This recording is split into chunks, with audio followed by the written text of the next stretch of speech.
Estamos muy motivados porque después del triunfo que tuvimos contra Libertad, vamos a enfrentar a un rival complicado como lo de Guaraní. Por ahí van a venir un poco golpeados, pero nosotros vamos a entrar a hacer nuestro juego y esperemos que podamos ganar acá en casa.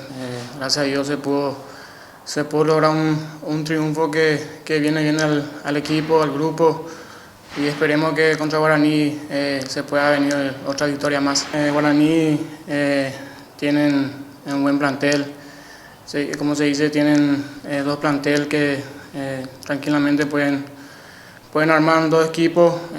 Seguramente van a venir un poco golpeados, pero ellos seguramente se van a enfocar más en lo que es el torneo local y van a venir con todo. Pero nosotros vamos a estar bastante bien, vamos a hacer nuestros juegos, esperemos que nos salgan todo bien las cosas y sobre todo que podamos sacar un resultado positivo.